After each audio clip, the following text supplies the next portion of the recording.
রেলপার ও লোকোপাড়ায় rail জমিতে অবৈধ বসতি উচ্ছেদ রেল পুলিশের নির্বিঘ্ন অভিযান। আজ রামপুরহাট শহরের গুরুত্বপূর্ণ দুটি ওয়ার্ড পৌরসভার 1 নম্বর এবং 14 নম্বর ওয়ার্ডের রেলপাড় ও লোকোপাড়া এলাকায় রেলের জমিতে অবৈধভাবে বসবাসকারীদের বিরুদ্ধে অভিযান চালালো ইস্টার্ন রেল। পূর্ব ঘোষিত পরিকল্পনা অনুযায়ী রেল প্রশাসনের পক্ষ থেকে গত সপ্তাহেই স্থানীয়দের নোটিশ দিয়ে জানিয়ে দেওয়া হয়েছিল যে রেলের জমি থেকে অবৈধ দখলদারদের উচ্ছেদ করা হবে। আজকের অভিযানে রেল পুলিশ ও রেল প্রশাসনের যৌথ বাহিনী উপস্থিত ছিল। তারা বিনা বাধায় ও শান্তিপূর্ণভাবে সম্পূর্ণ উচ্ছেদ অভিযানটি সম্পন্ন করে। উচ্ছেদ হওয়া এলাকাগুলিতে বহু বছর ধরে বসবাসকারী পরিবারগুলো থাকলেও রেলের জমিতে অবৈধভাবে বসতি স্থাপনের অভিযোগ দীর্ঘদিন ধরেই চলে আসছিল। রেল সূত্রে জানা গেছে, ভবিষ্যতে এই জমিগুলিকে পরিকাঠামোগত উন্নয়নের কাজে ব্যবহার করা হবে। রেলের এক আধিকারিক জানান, আমরা বহুবার নোটিশ দিয়েছি। আজকের অভিযান পূর্ব পরিকল্পিত এবং আইনগত প্রক্রিয়া অনুসরণ করেই করা হয়েছে। এই উচ্ছেদ অভিযান ঘিরে এলাকায় উত্তেজনার সম্ভাবনা থাকলেও প্রশাসনের তৎপরতায় কোনো অপ্রীতিকর ঘটনা ঘটেনি। রেলপাড়ার অনেকেই আগেই স্থান ছেড়ে চলে গিয়েছিলেন। স্থানীয় সূত্রে খবর, বহু পরিবার এখন চরম অনিশ্চয়তার মধ্যে পড়েছে। যদিও প্রশাসনের তরফে এখনো পুনর্বাসনের বিষয়ে কোনো আনুষ্ঠানিক ঘোষণা আসেনি। রেল প্রশাসনের এমন পদক্ষেপ আগামী দিনে আরও অন্যান্য অবৈধ দখলদারদের সরে যাওয়ার বার্তা দেবে বলে মনে করছেন অনেকে।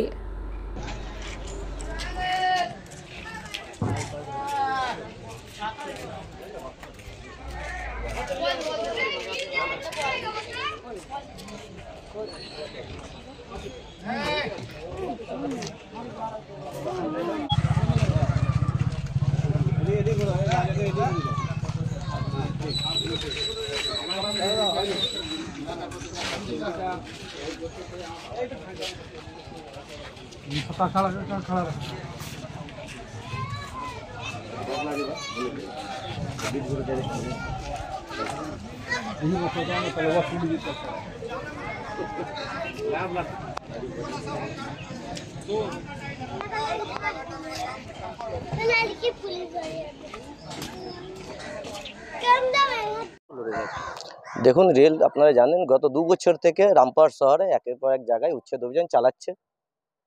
আমাদের এই 1 নম্বরে 14 নম্বর ওয়ার্ডে গত 2 বছর আগে প্রথম অভিযান করতে শুরু করেছিল। সেইখানটাতে আমরা প্রতিরোধ গড়ে তুলেছিলাম। সে সময় পারেনি রেল উচ্ছেদ করতে।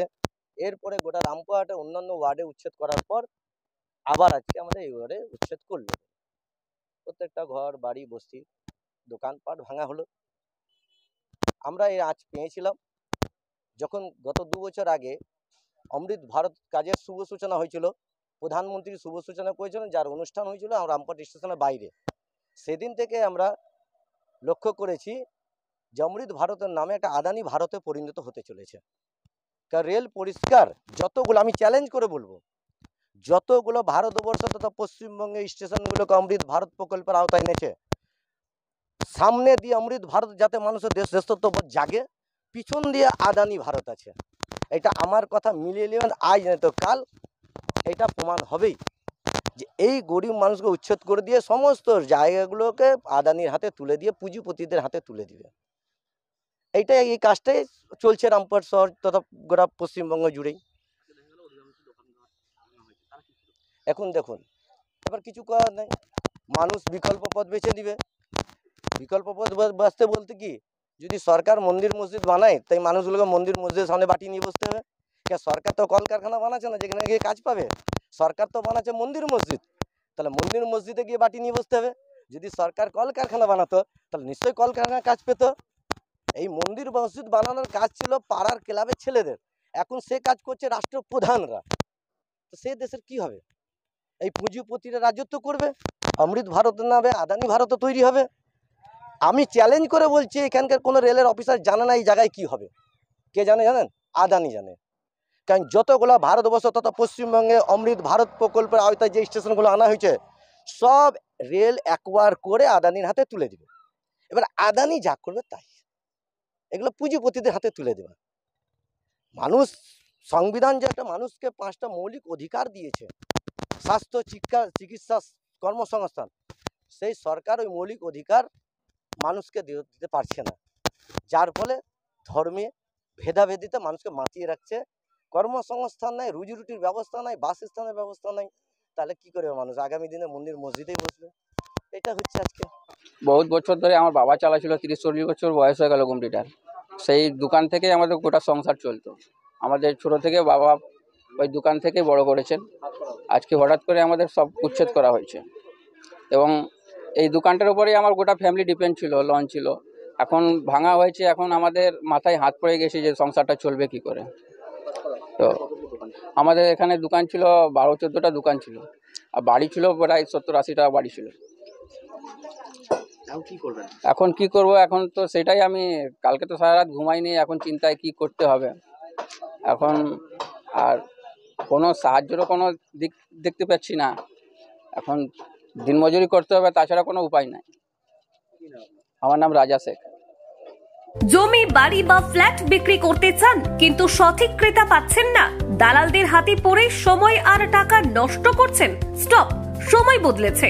বীরভূম টাইমস নিয়ে এসেছে আপনার জমি, বাড়ি বা ফ্ল্যাট বিক্রির সহজ ও দ্রুত উপায়। আমাদের মাধ্যমে আপনার বিজ্ঞাপন পৌঁছে যাবে শুধু রামপুরহাট বা বীরভূমের নয়, সারা দেশের সম্ভাব্য ক্রেতাদের কাছে। বিজ্ঞাপন দিন একদম অল্প খরচে, আর দেখুন কিভাবে দ্রুত সাড়া পান। দালাল ছাড়াই সঠিক ক্রেতার সাথে সরাসরি যোগাযোগ করুন। শুধু জমি কিংবা বাড়ি নয়, আপনার ব্যবসা, পণ্য বা সার্ভিসের বিজ্ঞাপন দিয়েও পেতে পারেন হাজারো মানুষের দৃষ্টি। বীরভূম টাইমস আপনার প্রচারের সেরা মাধ্যম। আজই যোগাযোগ করুন 9153893545 অথবা 9434113040 নম্বরে। বীরভূম টাইমস, কাজী সহজ সমাধান, আপনার সাফল্যের সাথী। স্বাস্থ্য পরিষেবার নতুন দিগন্তের সূচনা করেছে বিএনএস আয়ুষ্মতি হাসপাতাল। আমাদের ঠিকানা বাহিনা মোড়, NH14, মল্লারপুর, বীরভূম। সেরে ওঠার সেরা ঠিকানা বিএনএস আয়ুষ্মতি হাসপাতাল।